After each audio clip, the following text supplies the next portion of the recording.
Okay, differential equations paper 3. Next chapter is linear differential equations with constant coefficients. So linear differential equations with constant coefficients. So see, the general definition of linear differential equation of nth order is of the form. That is nth order derivative of y with respect to x plus p1 into n minus 1th order derivative of y with respect to x. In this way, last term is p and y is equal to capital X. So this x means a function of x. Okay, this is not x only. It is a function instead of f of x. We use means x means here the function of x. Maybe it is in this way, function of x. It is not only x. Okay. So the next definition is linear differential equations with constant coefficients are of the form. That is, instead of p1, p2, pn, they are functions of x here, but here they are constant. Instead of p1, a1, p2, a2 in this way. So a1, a2, an are constants, and this right hand side capital X is again a function of x. So what is the here we have to learn the linear differential equations with constant coefficients. The constant coefficients means a1, a2, an are constants. Okay. So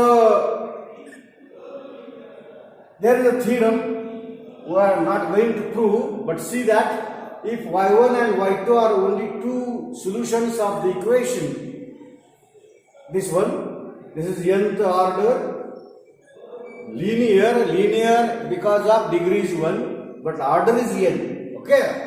This is nth order linear differential equations with constant coefficients. Okay. So that is, if y1 and y2 are only two solutions of these equations, then c1y1 plus c2y2 is also its solution. Okay. So is also its solution. Actually, this is y is equal to c1y1 plus c2y2. So we are not going to prove how to write this. This is theoretical part. Okay, we are not going to prove this one. So see, तुम्ही ह्या theory मध्ये गुरफटून राहू नका. फक्त आपण यातलं महत्वाचं काय ते बघणार आहे. मग linear differential equations with constant coefficient आहे, त्याचं कंप्लीट सोल्युशन असतं y is equal to cf plus pi. आता हे cf आणि pi काय आहे, तर cf ला म्हणायचं कॉम्प्लिमेंटरी फंक्शन आणि pi ला म्हणायचं पर्टिक्युलर इंटिग्रल. या चॅप्टर मध्ये दोनच गोष्टी शिकायच्या आहेत, हा cf कसा काढायचा आणि pi कसा काढायचा. ओके. मी थिअरी थोडीशी ओमिट करतोय. त्यानंतर या चॅप्टर मध्ये कॅपिटल डी एक ऑपरेटर आपण वापरतोय. कॅपिटल डी म्हणजे D by dx, derivative with respect to x. Capital D चा अर्थ derivative with respect to x. मग dy बाय dx काय झालं तर capital dy. Then d2y by this is d2y by dx square. Okay. This is d2y by dx square, त्याचं d square y. d3y here is y by dx cube is d3y, that is d cube y. Okay. So equation 5 above can be written as, म्हणजे equation 5 म्हणजे हे equation. Okay. Linear differential equation with constant coefficients. Okay. हे equation जे आहे हे equation या equation मध्ये d by dx म्हणजे कॅपिटल D टाकला तर ते इक्वेशन काय होतंय, तर ते इक्वेशन होतंय असं d raised to n plus a1 d raised to n minus 1 dot dot dot plus an in bracket complete into y is equal to x. आणि हे ब्रॅकेट मध्ये आहे ते फंक्शन ऑफ d आहे आणि a1 a2 an हे constants आहेत. f of dy is equal to x. थोडंसं लक्षपूर्वक बघा, हे महत्वाचा चॅप्टर आहे आणि तुम्हाला दोन गोष्टी मी काढायच्या कुठल्या सांगितलेत, म्हणजे याचं सोल्युशन कसं काढायचं आहे. तर याचं सोल्युशन आहे y is equal to cf plus pi. y is equal to complementary function plus particular integral. मग ते कॉम्प्लिमेंटरी फंक्शन म्हणजे काय आणि पर्टिक्युलर इंटिग्रल म्हणजे काय तेवढं आपण बघतोय. ओके. आता म्हणजे हे इक्वेशन आहे ते nth order linear differential equation with constant coefficients आहे. मग एक्झाम्पल म्हणून इथं हे घेतलंय बघा, d2y by dx square plus 2 into dy by dx minus 3y is equal to, म्हणजे याचा अर्थ काय, तर d by dx म्हणजे कॅपिटल D, मग हे y कॉमन येते आणि राहते d square plus 2d, actually हे y स्क्वेअर आहे, सॉरी d स्क्वेअर आहे, d square plus 2d minus 3 bracket कमी into y is equal to, मग याचे फॅक्टर्स पडतात d मायनस 1 आणि d plus 3. Okay, d square म्हणजे हे आपल्याला क्वाड्रॅटिक इक्वेशन आहे त्याचे फॅक्टर पडतात. Okay, so rules for finding complementary function. Complementary function कशाला म्हणायचं, आपलं जे डिफरन्शियल इक्वेशन आहे, linear differential equation with constant coefficients, त्याचं राईट हँड साइड 0 घेऊन जे सोल्युशन येतंय त्याला म्हणतो आपण complementary function. Okay, so rules for finding complementary function to solve this equation. Now see, याच्यामध्ये d by dx म्हणजे कॅपिटल D टाकलाय, मग symbolic coefficient equated to 0, that is, म्हणजे आपण याला ऑक्झिलरी इक्वेशन ऍक्च्युअली म्हणतो, इज कॉल्ड ऑक्झिलरी इक्वेशन, म्हणजे हा ब्रॅकेट फक्त 0 घेतलाय. आता हे इक्वेशन कसं दिसतंय, तर हे अल्जेब्राइक इक्वेशन आहे. ओके, मग त्याला आपण इथं म्हणतोय ऑक्झिलरी इक्वेशन. ओके, मग आपण हे जे अल्जेब्राइक इक्वेशन आहे nth डिग्री आता दिसतंय, हे nth डिग्री, तर त्याचे रूट्स काढायचे आपल्याला. मग if all the roots be real and different, then 2 is equivalent to, म्हणजे हे इक्वेशन 2 म्हणजे ऍक्च्युली हे equation 2 is equivalent to this one, d minus m1 d minus m2, म्हणजे हे थोडक्यात फॅक्टराइज केलंय.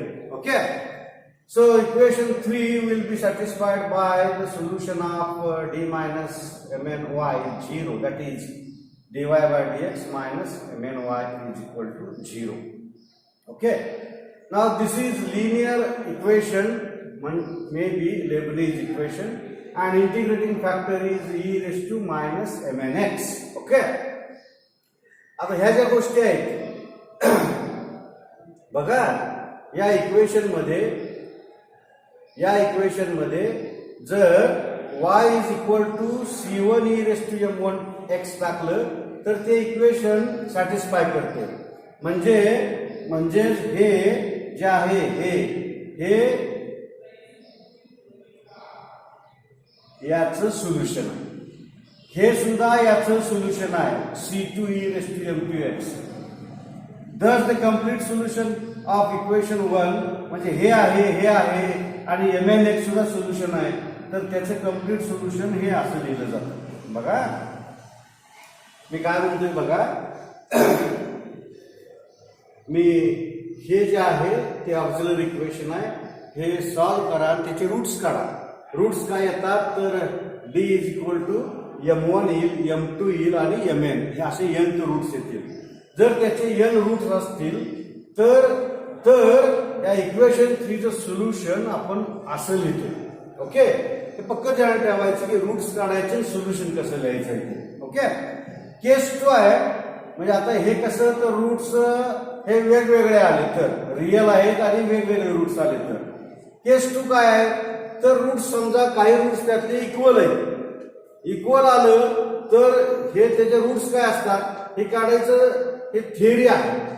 म्हणजे 2 रूट्स m1 हा 2 वेळा आला तर सोल्युशन लिहिलं जातं काय, तर c1x plus c2 e raise to m1x. m1 2 वेळा आलाय म्हणून. ओके, बाकी m3 m4 mn हे रिअल आणि वेगवेगळे रूट्स आहेत. समजा तो 3 वेळा आला, m1 हा 3 वेळा आला, तर सोल्युशन कसं लिहिलंय बघा, c1x square plus c2x plus c3 bracket complete e raise to m1x. मी एक्झाम्पल पुढे घेतोय, लक्षात येईल. इमॅजिनरी म्हणजे कॉम्प्लेक्स रूट्स असतील, म्हणजे कॉम्प्लेक्स रूट्स काय, तर एक root alpha plus i beta आहे, दुसरा अल्फा मायनस आय बीटा आहे, तर त्याचं सोल्युशन काय आहे, तर सोल्युशन आहे e raise to alpha x c1 cos beta x plus c2 sin beta x. आणि बाकीचे रूट्स हे रिअल आहेत ते इथं आहेत तसे ठेवलेत. बघा मी काय म्हणतोय की काही कॉम्प्लेक्स रूट्स म्हणजे इमॅजिनरी रूट्स आले तर काही रिअल आणि वेगवेगळे रूट्स आहेत. आता कॉम्प्लेक्स रूट्स जे आहेत ते दोन आहेत, एक अल्फा प्लस आय बीटा, दुसरा अल्फा मायनस आय बीटा, म्हणजे M1 आणि M2 असे आहेत. मग M3 M4 बाकीचे रूट्स आहेत ते रिअल आणि डिस्टिंक्ट रूट्स आहेत. मग त्याचं सोल्युशन कसं लिहायचं? जर जे रूट्स दोन इमॅजिनरी आहेत त्याचं सोल्युशन बघा हे असं लिहायचं, e raised to alpha x into bracket c1 cos beta x plus c2 sin beta x. आणि बाकीचे रिअल आणि डिस्टिंक्ट आहेत त्याच्यासाठी हे सोल्युशन असं लिहिलं जातं. आपण ते मागं बघितले. हे बऱ्याच वेळा हे तुम्हाला वाचावं लागेल, मग ते लक्षात येईल. ओके, बघा केस 4 म्हणजे ते रूट्स रिपीट झाले तर ते मागायसारखंच. Remember procedure to find complementary function. If the roots of auxiliary equation are real and distinct, then CF म्हणजे कॉम्प्लिमेंटरी फंक्शन हे आपण असं लिहितो. ओके, CF असा लिहितो आपण. CF रूट्स काय आहेत? रिअल आणि डिस्टिंक्ट. जर रूट्स रिअल आणि इक्वल असतील तर ते CF असा लिहिणार. जर रूट्स इमॅजिनरी आले तर CF असा लिहिणार. हे बघा तीनच गोष्टी फक्त CF मध्ये ध्यानात ठेवायचे. रूट्स कसे आहेत त्याच्यावरती. ओके, आणि ते रिपीट झालं तर रिअल सारखंच ते c1x plus c2 cos beta x, c3x plus c4 sin beta x. थोडस प्रॅक्टिस न हे माहित होऊन जाईल. आता बघा हे एक एक्झाम्पल आहे. Solve d cube minus 6d square plus 11d minus 6 bracket complete into y is equal to 0. याच्यातला d चा अर्थ d बाय dx असा. d चा अर्थ काय? तर d बाय dx. म्हणजे हे आहे third order linear differential equations with constant coefficients and right hand side is 0 there. पहिल्यांदा राइट हँड साइड 0 घेते म्हणजे राइट हँड साइड 0 घेऊन CF काढायचा. आणि राइट हँड साइड 0 नसेल तर मग त्यात पर्टिक्युलर इंटिग्रल फक्त ऍड होतो. ओके, आता बघा मग याच्यातलं ऑक्झिलरी इक्वेशन घेते म्हणजे फक्त ब्रॅकेटमध्ये ते लिहिलं इज इक्वल टू 0. हे सॉल्व करायचं आणि त्याचे रूट्स काढायचे. रूट्स आले d is equal to 1 2 3. Okay, या ऑक्झिलरी इक्वेशनचे हे रूट्स आहेत. मग याचं सोल्युशन काय असतं? याला राईट हँड साइड 0 असेल तर CF म्हणजेच आपला हा y असतो, म्हणजे complete solution. c1 e raised to x, c2 e raised to 2x, c3 e raised to 3x. म्हणजे 1 2 3 रूट्स आले तर सोल्युशन कसं लिहायचं बघा, म्हणजे कॉम्प्लिमेंटरी फंक्शन. आणि राईट हँड साइड 0 आहे म्हणून PI 0, PI चा तात्पुरता विचार करणार नाही. Therefore solution is y CF plus PI. मग CF हे फायनल सोल्युशन असतं. c1 e raised to 1x because 1 root, 2 root आहे त्यासाठी c2 e raised to 2x, 3 साठी c3 e raised to 3x आणि त्याची बेरीज आणि ते y ला इक्वेट करायचं. This is the solution. Okay, second example d2y by dx square plus 6dy by dx plus 9y is equal to 0. d by dx ला capital D माना. ते इक्वेशन असं होईल d square plus 6d plus 9y common it is equal to 0. यातलं auxiliary equation हे म्हणजे bracket बरोबर 0 घ्या आणि फॅक्टराइज केलं तर हे रूट्स येतील d plus 3 into d plus 3. Clearly हा d प्लस 3 स्क्वेअर आहे. मग रूट्स आले -3 -3. रिअल रूट्स आहेत पण इक्वल आले. मग सोल्युशन कसं लिहायचं? CF कसं लिहायचा? तर y c1x प्लस c2.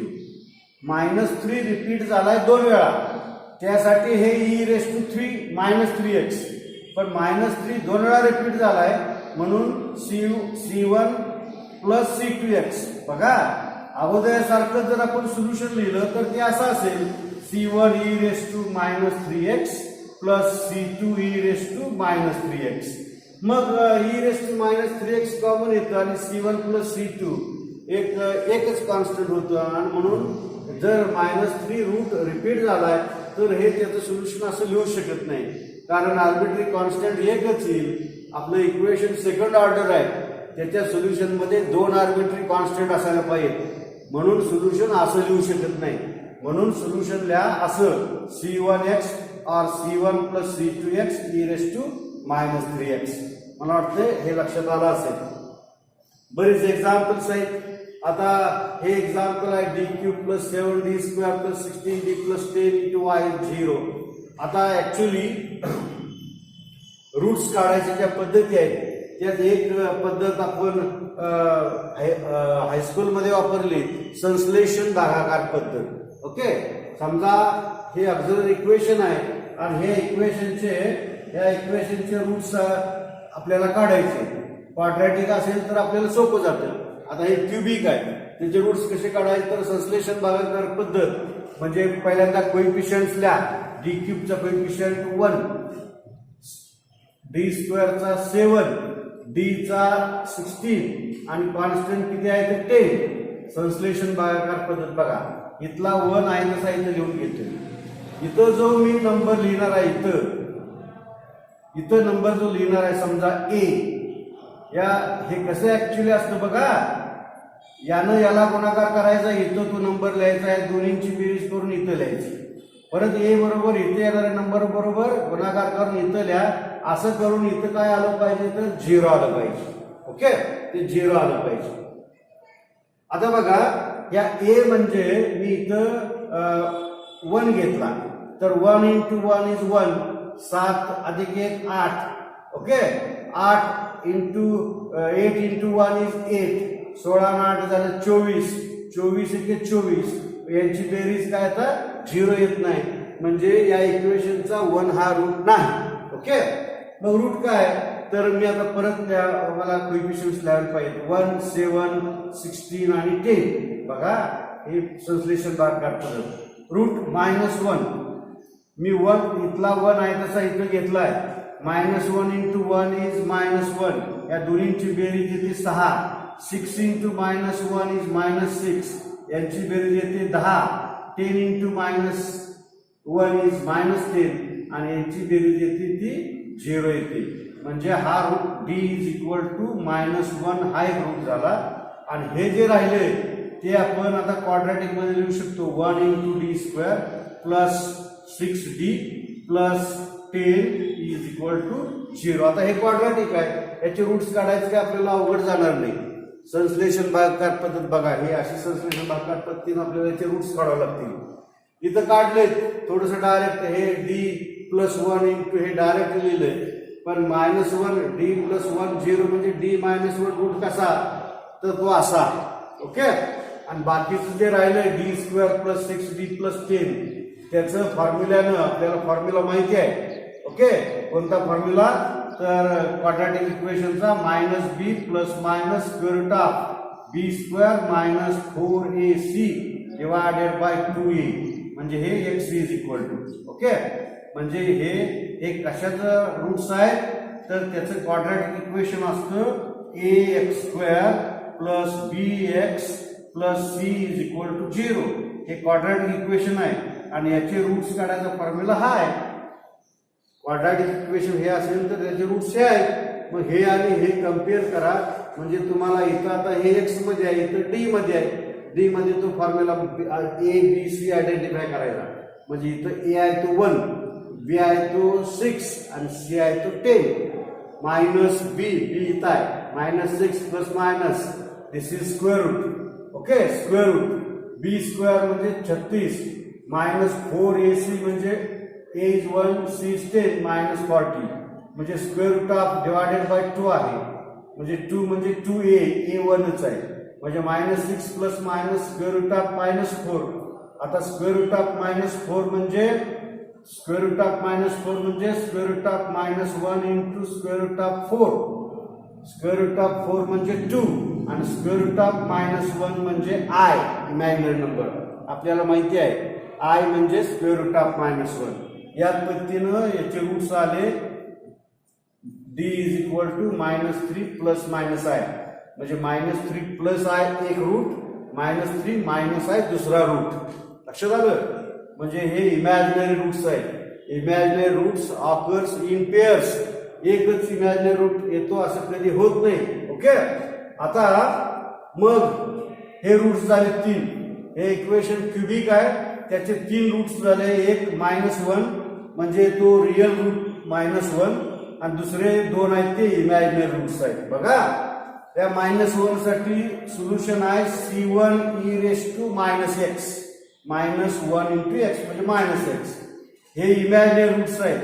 हे आहे alpha plus minus I beta.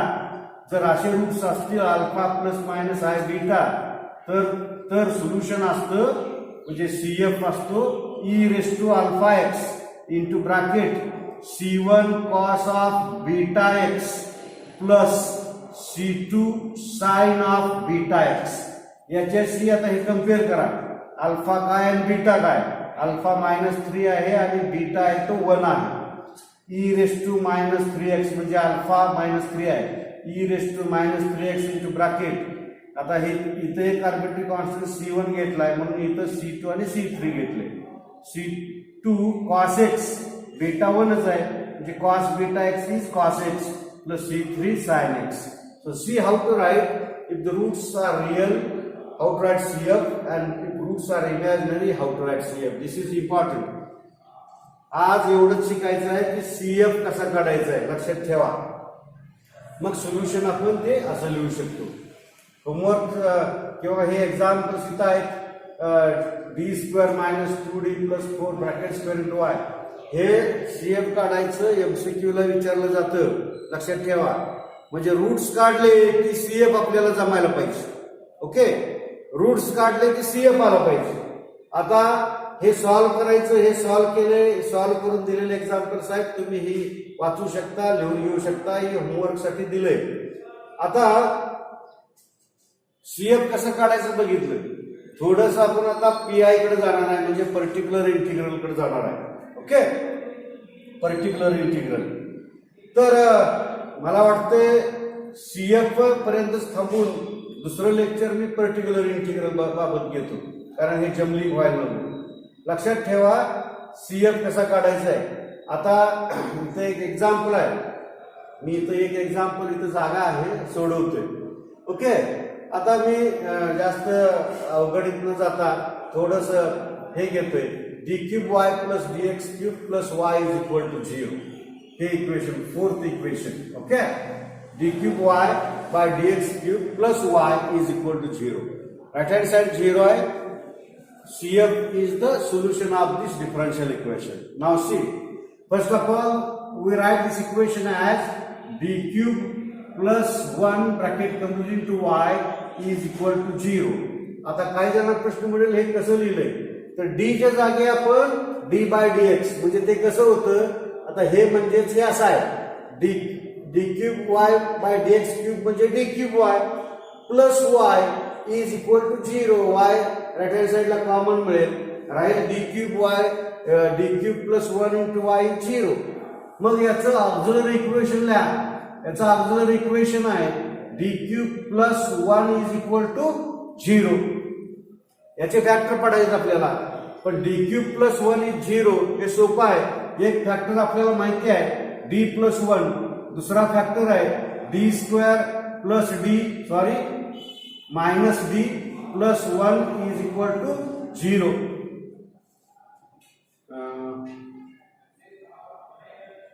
हे आहे मायनस. ओके, लक्षात ठेवा हे मायनस आहे. आता हे पुसलं तर सगळं जात आहे. d+1 d³ - d plus 1 यांचा गुणाकार करून बघा ते हे येईल. मग एक फॅक्टर 0 म्हणजे d+1 0 आणि दुसरा फॅक्टर आहे तो d² - d plus 1 is equal to 0. एक रूट आपल्याला माहित झाला d is equal to -1. तो याचं काम संपलं इथं. आता याचे रूट्स काढायचे. क्वाड्रॅटिक आहे. फॉर्म्युला आपल्याला माहिती आहे d is equal to -b म्हणजे a आहे तो a किती आहे 1, b -1 आणि c 1. मग -b म्हणजे minus into minus plus 1 plus minus square root of b² म्हणजे 1 मायनस 4ac म्हणजे -4 डिवायडेड बाय 2a म्हणजे 2. हे सिम्प्लिफाय करायचं 1 plus minus square root of -3. बघा square root of -3 divided by 2. आता मगाशी सांगितलंय 1 plus minus square root of -3 म्हणजे square root of -1 into square root of 3 म्हणजे स्क्वेअर रूट ऑफ -1 म्हणजे I आणि square root of 3 as it is divided by 2 म्हणजे दोन रूट्स आले, एक 1/2 प्लस I रूट 3, दुसरा 1/2 मायनस I रूट 3. आणि मग त्याचा CF कसं लिहायचं माहिती आहे, त्यातला अल्फा कोणता बीटा कोणता एवढं बघायचं, तो CF लिहायचा. ओके, मी आता रूट्स परत लिहितो. आता जे आले होते ते रूट्स काय आहेत, तर D is equal to 1 plus minus I into root 3 divided by 2. मग हे असं लिहितो मी आता 1/2 plus minus I into root 3/2. म्हणजे हे काय आहे तर अल्फा प्लस I बीटा. मग सोल्युशन काय असतं तर त्याला आपण CF म्हणतोय, कॉम्प्लिमेंटरी फंक्शन.